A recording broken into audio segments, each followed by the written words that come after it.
Namaskar. In this episode of Dil Se, we'll talk about what happened after Baisaran. We all know that terrorists, and we are aware of the fact that they came from Pakistan to kill 26 of our innocent people in this country.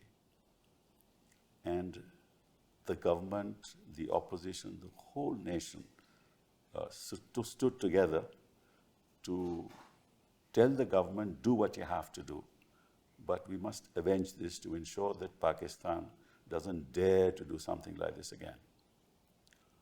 Well, we did what we did, and we won't get into that because that's not the subject matter of what we're going to discuss today. But I remember on the 25th of April, I had a press conference, and I suggested to the government that we should send an all-party delegation. And I also suggested that we should have a special session of parliament. They have not agreed to the second. I reiterated my request for an all-party delegation on the 7th of May. And the reason was that when parliament was attacked, I remember that point in time, an all-party delegation was sent to different parts of the world. I remember I led that delegation to Africa. And again, it was a multi-party delegation.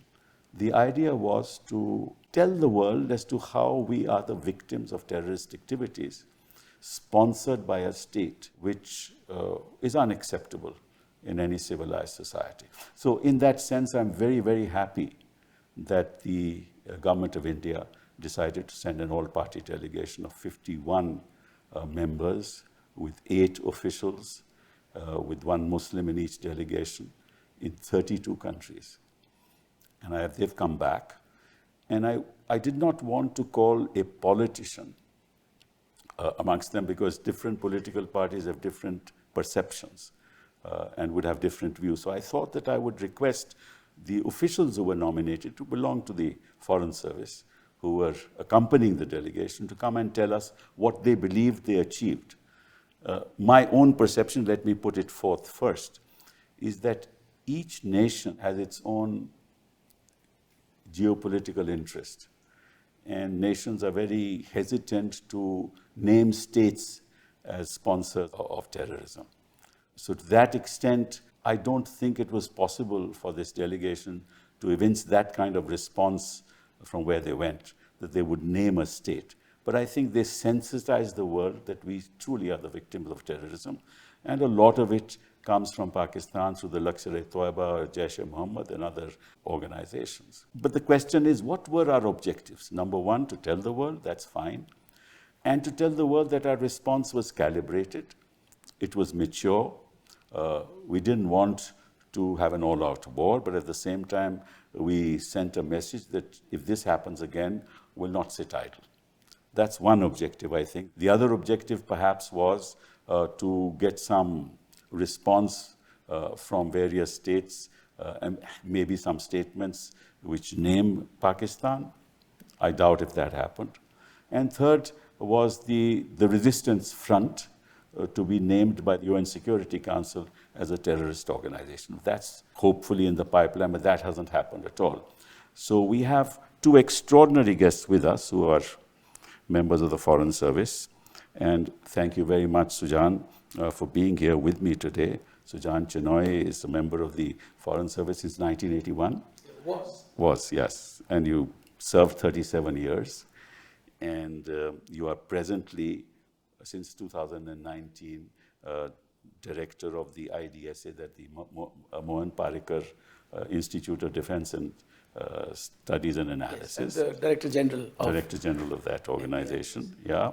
And you're, of course, a linguist. You know so many languages from, what can I say, Arabic, French, Russian, Spanish, Mandarin. It's amazing. And your paternal grandfather was the Diwan of Rajkot in the 1930s and 40s. You've been ambassador to Japan from 15 to 2018. Previous to that, to Mexico, High Commissioner to Mexico. And then, of course, you were involved as Consul General in Shanghai and in Sydney. So where you visited me. Oh, yeah, I visited you, yes. So you had enormous experience in the area. So we'd like to know your views.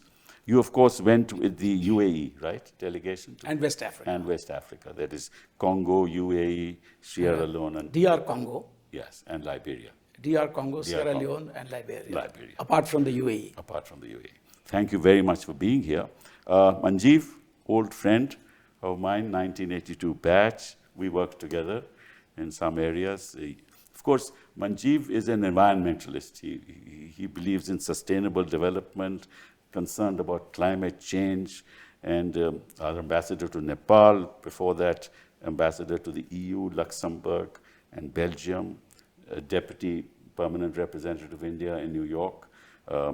Enormous experience. So thank you very much for being here. But let me ask you this fundamental question. What were the objectives you wanted to achieve, and have you achieved them? So let me begin by firstly thanking you for inviting me to this very important and popular show. I would like to state at the very outset that the objectives of the outreach program were fully achieved. Mm-hmm. They were threefold, essentially. Right. Firstly, to brief our interlocutors in all these carefully selected countries about Operation Sindoor. Right. Secondly, about India's policy of zero tolerance for terrorism. And thirdly, to sensitize them to the new normal which has come about in our external engagement in regard to Pakistan-sponsored terrorism. So the objective was not really, in my view, to go out to each of these countries and get them to name Pakistan. In fact, the objective was for us to go there and name Pakistan. And that was fully achieved. Mm-hmm. Because if you look at the countries selected, 33 in all, and by the way, there were 57 people in 7 delegations, nearly one half were from non-NDA parties. Yes, I know that. Only so 2 delegations were led by BJP. Exactly. Yeah. So when you look at that, it was really, in a microcosm, India speaking in a united voice. Mm. And the countries in which we interacted with people were countries that have a very important role to play in the international arena. Right, right. I mean, let me give you my, sort of journey. For example, the UAE is a very important partner for India.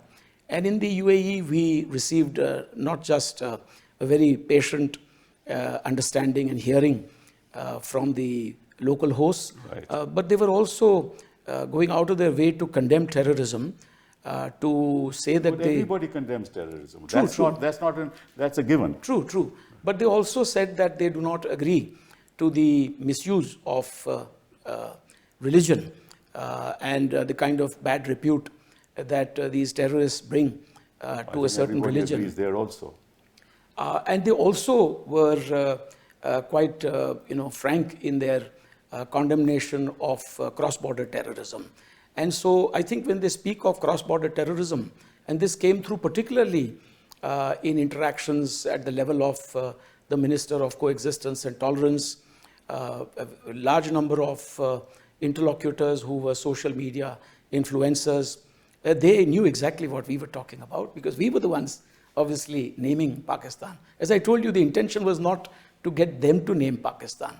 The intention was to get them to understand what India's viewpoint is. I thought that that's sort of almost a given because this has been happening this is not the first time it's happened, right from the parliament attack, right through Uri and Pulwama. And then now and in between the rise, everybody knows that these people cross our line of control. So I think I don't think any country is oblivious of the fact that this is happening outside of a state. You're quite right. You're quite right. So the short point I was making was that it was not so much our intention to get them to name Pakistan. It was our intention, in my view, to explain to them our viewpoint about Pakistan-sponsored terrorism and to sensitize them at all levels. Look at it this way. We went to, for example, DR Congo. Now, DR Congo is an important country, Africa's second largest, which is coming into the UN Security Council as a non-permanent member alongside Liberia. If you take Sierra Leone, for example, it is currently Yes, in the permanent, a non-permanent member of the member UN Security Council. Yes. It is also the vice chair Yeah. of the 1267 UN Security Council Resolution 1267 ISIL and Al-Qaeda Sanctions Committee. Where you want the TRF to be where in fact sanctioned. we have also seen a very large number of LET and Jaish-e-Mohammed terrorists already proscribed and listed there.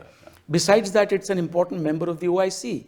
Furthermore, it is also chairing a group of 10 countries, C10, African countries that are looking currently at reforms of the United Nations, which has implications obviously for India's long-term aspirations. So let me ask you, what's the new normal you talked about? So the new normal, in fact, is that, every act of terror where we have reason to believe that it's Pakistan-sponsored, obviously is to be considered in a different context today. So if 5 Sakil will be an act of war and no, that is a sovereign decision that a state makes. So it can't it be is not made by what we call armchair analysts, correct. So nor for that the matter. New normal, just to have to get the an idea as to what yes, the new normal will depend on the extent. Let me put it this way. Of the terrorist. No, let me put it this way. Yes.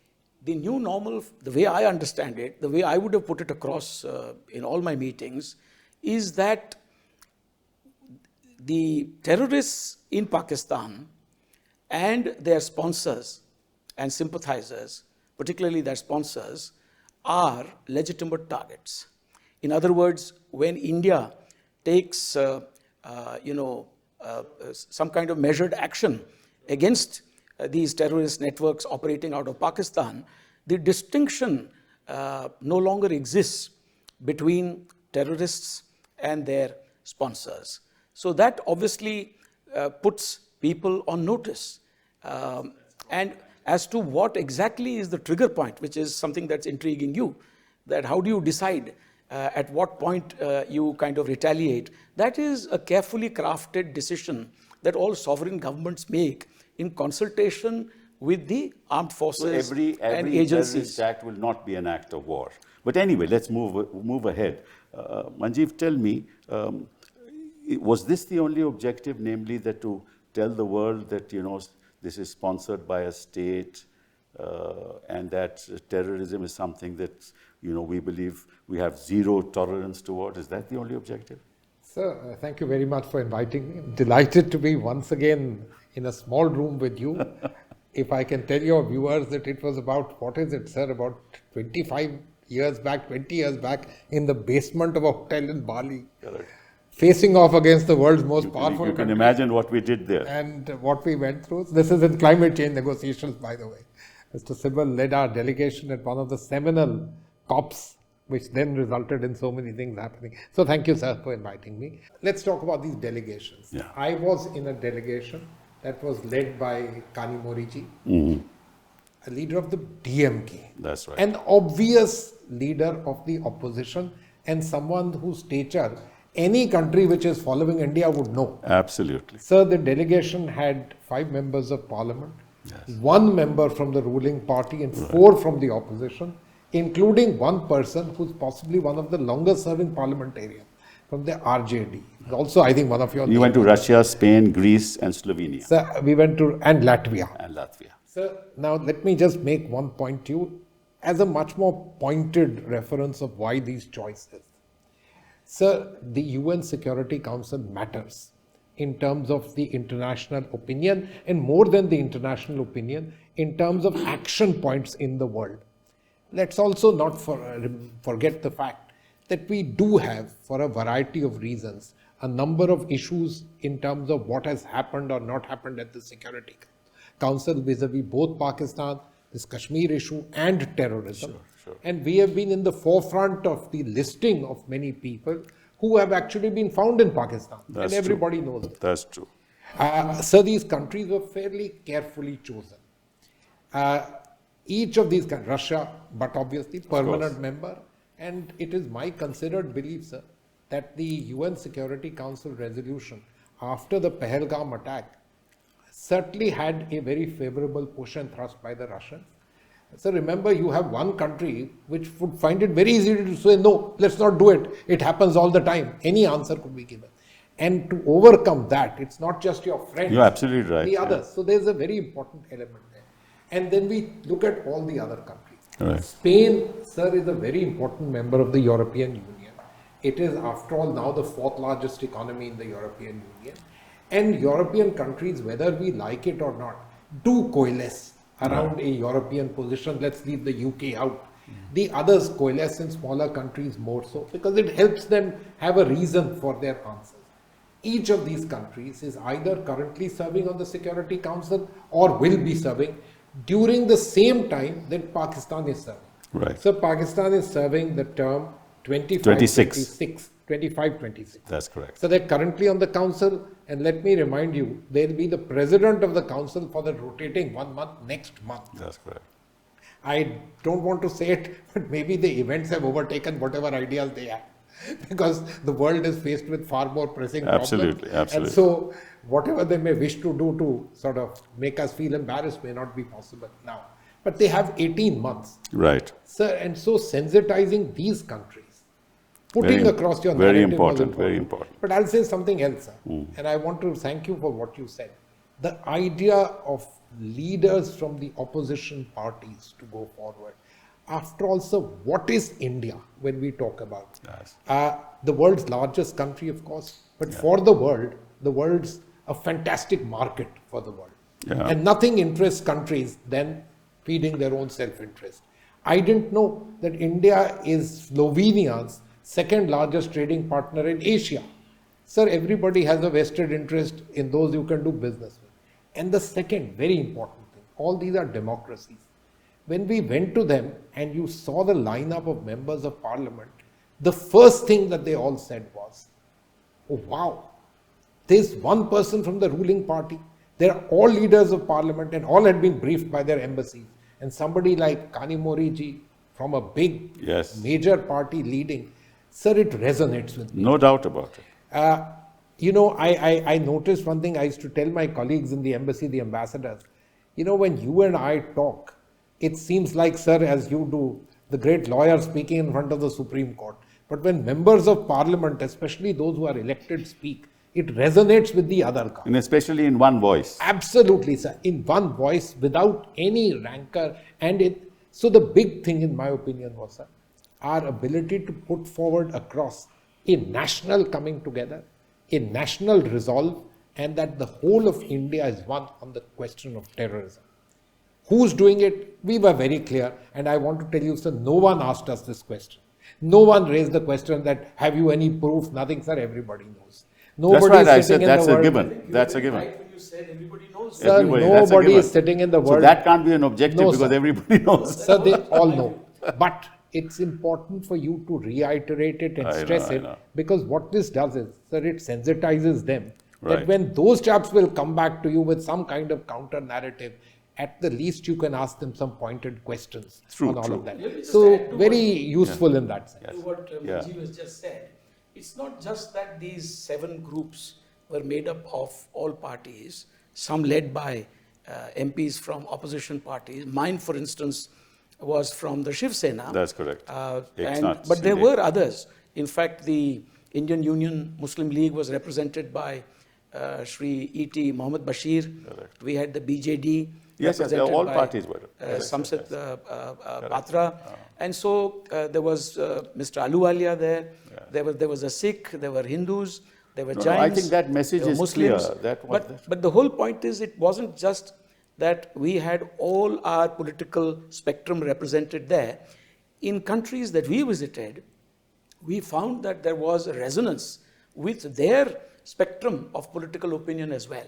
In fact, in countries that we visited in West Africa, the opposition leaders also came out to sit with the ruling party to echo the same sentiments about wanting to support India to the hilt, including in international So what was the support they were talking about? So may I make this point? It's a relevant point. The way we interact with the international community in the United Nations, both of us have served there in different times, is that you normally go through the delegations. and there's usually a permanent representative. Here we had an entire delegation of very articulate Indians, passionate about their nationalism, about their country, coming from different political parties, sensitizing the entire spectrum, all the echelons in the political hierarchy, from the president, vice president, foreign minister, the heads of the Senate and the lower house. All the MPs were sensitized in one fell swoop. In other words, when there are Pakistani machinations in the future from within the UN Security Council or outside of it, these countries have been sensitized at the level of their media as well, their journalists, their think tanks, their MPs. In other words, Pakistani disinformation, mischief, misrepresentation, propaganda of the type that we saw in abundance during the conflict. It will also have scant effect. If I may say that, that's a diplomat's view. I can tell you that politics overrides everything. Right? With China there, backing Pakistan to the hilt, you don't expect anything to happen in the UN Security Council without China coming on Is that new? No, I'm just saying. So you're not going to get the resolution that you want. Because take, for example, Brazil.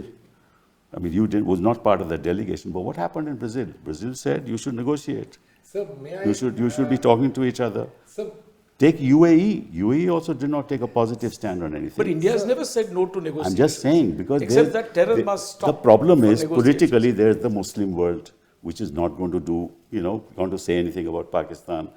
These are these issues. Japan, South Korea, they're more worried about nuclear weapons. Yeah. They're more worried about that than with anything else. So every region, every country has a different perspective to these things. Sir, Sorry, I completely agree with you that all countries will look at their national interest and their vested interest. Which is why, sir, I mentioned to you that India is a country of interest to almost everybody in the world. That's true. Because of our market size. Right. I told you about the case of Slovenia. Sir, all the Spaniards, we are perhaps one of the largest purchasers of those aircraft from the Spanish. They've never possibly had a deal of the kind. Sir, this is a fact. Sometimes you have to draw people's attention that we are a country of interest to you. But I want to say something to you about terrorism, sir.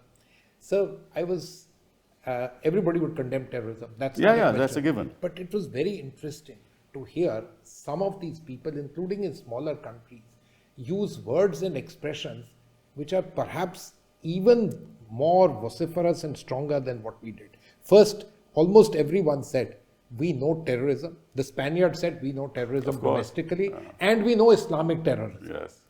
Some of the smaller countries said, we certainly know it, and one of them used this expression.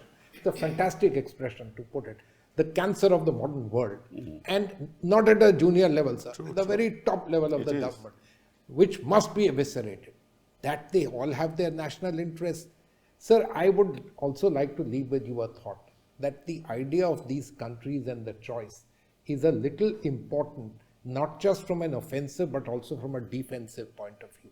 Because as I mentioned, this country is going to be sitting with these people over a period of 18 months. True. We have a number of sets of issues and we have experience of this being blown up. And this allows us at least to have briefed people at a relevant level, which means, and hopefully, because of their bilateral interest with India, that they at least pause to say, we are also informed on the subject. Thank you for what you said.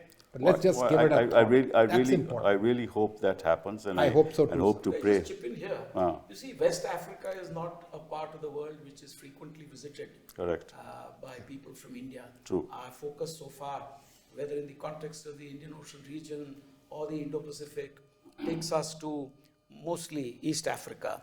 West Africa is of growing importance. We have non-traditional security threats like piracy, for example, shifting to the Gulf of Guinea. And these are countries very rich in natural resources, but there is also a growing specter of terrorism in their part of the world. We've never associated terrorism with West Africa, but the Sahel region today, including countries like Burkina Faso, have shown the highest growth rates in terrorist incidents anywhere in the world. About 58% of terror incidents around the world actually take place on the African continent. The importance here is to sensitize them, not just to the looming threat of global terrorism or terrorist networks that are actively aided and supported by nation states, such as Pakistan, but also to demonstrate to them the linkages between these networks, whether it is Al-Qaeda, whether it is ISIL, all of these networks, ultimately LET, Jaish-e-Mohammed, they are all like Siamese twins, conjoined at the hips, yes, with what is slowly emerging in West Africa. So we found our audience very grateful that we had managed to highlight Pakistan-sponsored terrorism, the networks that operate out of there with impunity, under the very nose and with the active abetment and encouragement of the Pakistani government and the armed forces, and that they would henceforth take this far more seriously. Well, isn't it ironic that despite all this, what is the FATF's response recently? Very ironic. Sir, let me say a few things to you. In 2022, they removed them from the grey list. And this time, of course, they said, without financing, it is not possible, but not going any further. Sir, you put it very well yourself. There is a power game of nations. And let us also understand that at about roughly 180, 200 million people, geographically located where it is, Pakistan is a country which offers itself to do whatever work for so many people. Why do you think Trump is having lunch with Asim Muniz? Because he wants to use the territory there, you know so that. The fact of the matter is, so their interests are entirely different. So we have grown up on this and we know this fact.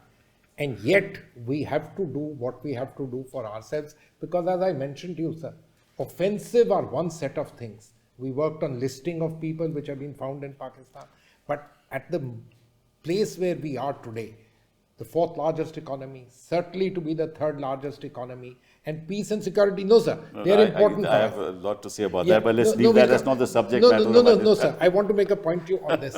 Sir, in this context, this business of the defensive play vis-a-vis the Security Council is a particularly important element, which is why this is going across. I want to make one more point to you, sir. Perhaps not something that was a sought-out objective, but at least the delegation that I went to, and in the Prime Minister's gathering, what I heard from all the other MPs telling the Prime Minister was a much greater interest in the world on stepped-up Indian parliamentary interactions with others. So that, I think, I am grateful to you for saying that you suggested this, yes, because this is one of our greatest assets, this democracy, parliamentary democracy. Yes. And I hope that will be the case, that much more use of this particular element. And the significance of ensuring that this democracy survives and doesn't continually be victimized by sponsored terrorism from across the border. There's no doubt about that. But my problem is, if you look at all the major powers of the world, the world is run by those major powers. US ambivalent, right? EU ambivalent, France ambivalent, negotiate, Spain ambivalent, Germany on your side. But I'm not sure what you mean by ambivalent. I mean, they say you have a dialogue. They say have a dialogue. See, most of these people are neutral. But Saudi Arabia, wrong. Neutral. Nothing wrong with it. Nothing wrong with that. But the problem is that having a dialogue means what? That if they have a problem, resolve it through dialogue. We can have a dialogue about stoppage of terror. We don't have a dialogue. The problem is, Jan, we are not having a dialogue. And they are saying, please talk to Pakistan. This is a problem. It's a real problem. But could I just mention something about the FATF, because that was brought up. The Financial Action Task Force is an ongoing process. I know that. There isn't a date or a deadline there. By a certain date, we must ensure that Pakistan is back. I know, but so they've been in and out. They'll be in the grey list. No, but they've been in and out 5 times. And there is ample opportunity to get them back there in there. There's interest in the United States to use Pakistan. You must understand. Yeah, you know that. So we are very familiar, which is why, let me again So the big powers I'm saying yes, are talking about dialogue. So let me answer that very question to you, sir. Sir, it's not contradictory. No, sir, it's fairly intuitive and a very nice thing, isn't it, to say that you have a dialogue. And what are we saying? Yes. No dialogue as long as you continue to foment terrorism and support it. So eschew terrorism. Sir, I want to make this point. the country that India is, a country of greater interest vis-a-vis those people, despite their geography and their willingness to make themselves available to others. The kind of economy, the interest that we are doing, allows a certain amount of leverage in them, which means that many countries turn around and at least will not let them have an opportunity to have a go at us. That's something very important. Manjeev, I agree with you. The problem, of course, is that there's also a domestic issue there. When you talk about we'll become the third largest and all, it's very means very little to me. I'll tell you why. That when you look at economies, you look at per capita income, right? And 800 million people in this country are living on the margins, right? It's not easy for them to survive. So our per capita amongst the BRICS countries is the lowest, right? And you're talking about markets. Yes, markets are available provided we negotiate. Now the Americans want agriculture to be open. Growth rate is the highest, sir. I agree, meat to be opened. Now this is going to have enormous impact. So market is fine, but negotiation, what you get out of it, that's the main thing. Sir, may I just make a little point to you, sir? The question of what interests the rest of the world and what should interest you in terms of economics are two different subjects. Right. And you are absolutely spot on. You should look at per capita income. But for the world and for many parts of the world, it's your overall size, because the kind of things that are of interest to them, you will be able to afford in larger measure. Which is why, sir, I gave you this little example of Slovenia. I gave you the example of Spain. Sir, countries see in us a country of interest to them. And this is the greatest leverage that we've got. The importance of mounting this exercise was to be able to turn around and tell them that other than market and size, this democracy and speaking in one voice. You're right. So this was the positivity. They have a stake in the survival Absolutely. and in India sort of becoming a power. Absolutely, sir. Because no doubt, it's good for them. With China, they have problems now. Europe has problems. It's good for them. America has problems. This is the only market that's left. So I think we have an opportunity. I hope we realize. So that's a separate subject. Separate subject. And we have an opportunity. In fact, in my understanding, in today's world, if you look at a globe, sir, somehow we are just across the globe from the country that is most important. And perhaps that's why 200 years back we were not rushing there. And Vilayat for us ended in a place called London. Yes. But isn't that a great opportunity? That the rest of the world is kind of busy and you have a geography which is a little piece. No, we are on the rise and they are on the decline. There's no doubt about that. And we should use this opportunity. We should. See, my own thinking was that as far as your objective, which was number one objective, justify Operation Sindoor, I think you were able to do it. There's no issue on that, right? No doubt. The problem and the second objective was expose Pakistan's role. Which was also done in full measure. No, I think they know about it. Everybody knows about it. And it was reinforced that's right. Everybody knows about it. Your third objective was secure international action, right? That has not yet come, right? Hopefully, in times to come. It comes through sensitizing. I agree. I mean, it's a step towards it. It's a step towards it. But by and large, the Western media didn't cover us very much. You see, let's be clear on the But it's not very important in my view that we go only by what the Western media said, because in each of the countries that we visited, we got very good coverage in the local media, in the local language. Even Russia got good coverage. In Arabic, in English, in French. I'm aware of it. I'm talking about Europe. I'm talking about the US. I'm talking about other major parts of the world. China we were not dealing with in any case, right? Japan and South Korea were more worried about nuclear weapons, less about this. So overall, yes, we sensitized them. Overall, I think we told them we stand together, all political parties, that we are a live democracy, and that we have a market, and ultimately you'll have to negotiate with us. And if you're going to negotiate with us, you must understand our sensitivities. I think to that extent, we have succeeded. I think it has come through as a feather in the cap for every political party whose representatives were there in these groups, because they spoke in one voice, they spoke for the nation, they were not specious in their arguments, they were passionate, they spoke with conviction, they had facts, and it was astonishing to see how all political parties could come together on national security issues. No, I think when political parties send their representatives, that was a given. Yeah. That they will speak in one voice. So my experience- we will never. I remember very encouraging when in I my was view. in Bali and we spoke. All of us So spoke. my experience of honorable members of parliament from India, having dealt with them over a 40-year period, yes. has been that they are the best voices for India taken together because of what The they representatives represent. of the people. Correct. And I don't think, but what an impression it makes. Sir, I'll give you one example. In Russia, the number 2 of the Russian Federation, that is the upper house there, is somebody, as is normal in that country, with tremendous amount of diplomatic experience. The first thing that he did was, when we sat down, he shook hands with everyone and said, my God, all the political parties, an opposition leader, and there's one person from the ruling party. In 10 years, I haven't seen something like this. True. What is it that you want to say? As a country, you want to say it. Sir, everybody noticed this fact. In DR Congo, Sierra Leone, and Liberia, no exceptions, we found that the members of parliament at various levels in the Senate, in the Congress, etc., they came together to observe moments of silence. And that was really astonishing in Sierra Leone, in the parliament during an ongoing session. No, I think I think we've discussed this, Very and I think successful, there are very successful. objectives which we have achieved and objectives which hopefully we And there will could be achieve more in of times these to in the come. future. But let me go back to the fundamental issue.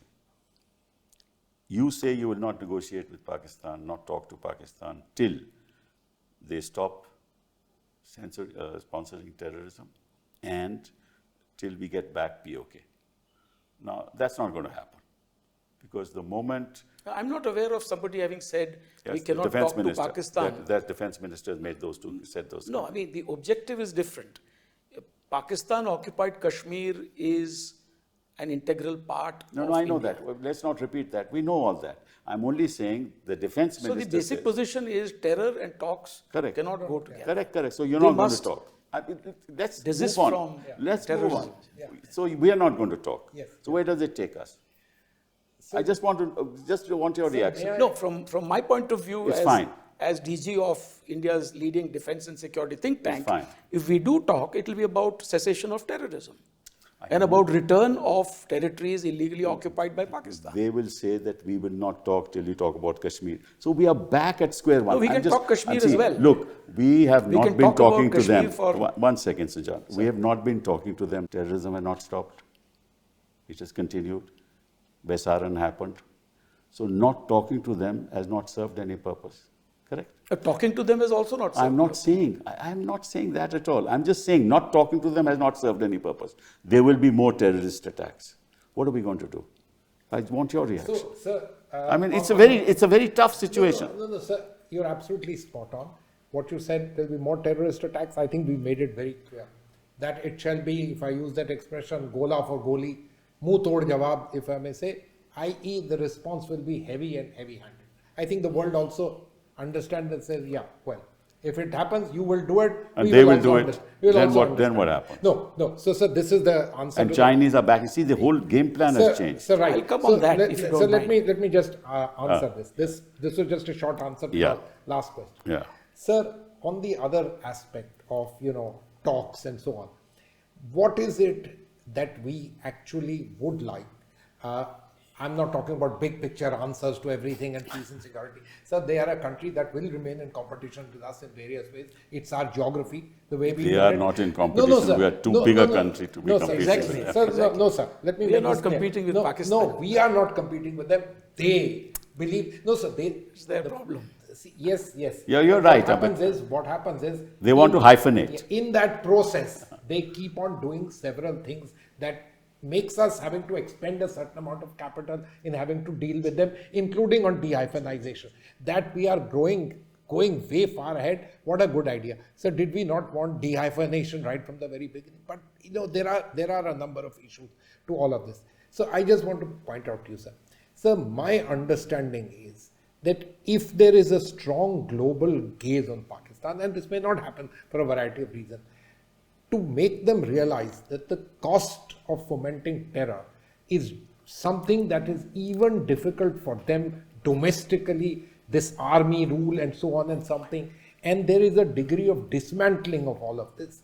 I have little doubt in my mind that politically India would also like to try and see what can we do, because both countries, and I believe they too, but more than less us, would like to try and focus more of our energies on doing the other thing, climbing the global height table, which means better economy, better people, per capita income rises, all of those. So that's what is making us a country of interest in the world, isn't it? True. That's what is making Could I come in on your reference to China backing Pakistan? Now, some people think that that's a new phenomenon. We are all aware that right from the very beginning, in fact, the late 1950s, China and Pakistan have always backed one another. In fact, in 1965, during the war between India and Pakistan, China had stood with Pakistan, supplied military hardware and equipment of that time, whatever it was that was available with the Chinese. Things like the Al-Khalid tank was manufactured in Pakistan. Pakistan started manufacturing aircraft that had been obtained from China, like the J-7, later the JF-17 Thunder. They have been given M11 missiles in the past between 1990 and 1992 by the Chinese. And so it's not something new that we see today. Pakistan and China have always been in it together. Right. And therefore, I personally refute any suggestions that recently, for whatever reason, to do with the geopolitical situation, somehow China and Pakistan have come together, that their solidarity has increased. There may be a higher level of desperation in Pakistan because they've also felt, kind of abandoned by the West in the aftermath of the, pullout from Afghanistan and things like that, after the Taliban particularly were routed the first time round. So the issue here is that we have always dealt with China and Pakistan acting in tandem whenever we have dealt with Pakistan. And yet at the same time, think the situation hasn't changed? Yet at the same time, if I may, complement this with a little addition there, the Chinese, while giving them whatever they have in terms of, defense equipment and maybe, intelligence sharing and fulsome support, moral statements, etc., they have themselves kept out of the fray. They kept out of the fray in 1965. They kept out of the fray in 1971. Despite suggestions to the contrary by the Americans, and they have kept out of the fray during Kargil. They have kept out of the fray this time. This does not erode from the fact that they have always been supporting Pakistan. So that's not new. Sujan, can I, sir, since this is a conversation and not you versus us kind of thing. Sujan, your points are absolutely well taken and understood. But their abilities to be able to help them now are qualitatively precisely different what I was going from to what say. it was. Don't forget, in 1965, they were not even sitting in the Security global Council. leaders in technology. Sir, they were not sitting in the Security Council. The kind of technology they have, their satellite coverage is much better than any in the world. In 1965, this is the problem today. The nature of war has changed. And the Chinese are very powerful. Sir, may I say and something it's not else, easy sir? to win a war. Sir, therefore, to say we will strike again, you may land up not winning the war. It's not easy for anyone to win a war. Sir, let me say something else. Russia has not been able to win a war. Sujan, let me say Perhaps something Israel else. will not. No, let me say something else. Sir, their de jure situation has changed. Yes. In 1965, they were not sitting in the Security Council. Correct. Taiwan was sitting there. Exactly. In 71, they were not sitting there. Correct. Sir, this is a very major thing as far as we are concerned. Correct. A country which wants to be part of the global setup, not one of disruption and so on and so forth. And today they are vassal states. They are the Chinese vassal states. I agree with you. So there are state. issues on all of this, so we understand. But again, I take you back to the same thing. Sir, for all that we talk about Chinese hegemony, India coming in the way, we all know all those. Those are given. What should we do, sir? If we were in South America or they were in Africa, maybe life would be very different, but it isn't. We have to live with the scenario. And in my understanding, the more we develop, become bigger and so on, the Chinese would also have a vested interest in us vis-a-vis them, and let's hope Manjeev, just as we showed a togetherness outside the boundaries of this nation, we must show togetherness within the boundaries of We this. must, of course, very. And that's fundamental. That goes without saying. And unless you are together here, you're not going to reach the pinnacles of power. Sir, all foreign policy is also a reflection of the domestic scene and the other way around. Exactly. And so a country, why is Mr. Donald Trump? And it's become a transactional world today. So, nobody's bothered about A, B, or C. And so who you are matters. Sir, I again take you back to what I said. The main reason why, let me say, these countries in Europe, so we're not talking about smaller countries, and European countries, even smaller countries, have a $30,000 per capita income. They've suddenly over 20 years started feeling very empowered. All of them. What is the reason that they want to have conversations with you, talk with you, even if in the end they say, we can't come because of Donald Trump. Because you are a very useful country. Because of Donald Trump. No, sir, that's the European side. I'm talking about the Europe. Absolutely, sir. But you are important as the other entity. No doubt about it. Oh, by the way, but we should take advantage of that. That's the problem. At the moment, we are not. Our foreign investment is going out. And FDI is going out of this country. Our net FDI. I know that. You know that. So, you must develop that. And these FTAs, etc., are extremely important to do them. I'll be very honest with you. It's been 5 years not in the government, but my fundamental belief is that all of them have a intangible sets of benefits for India.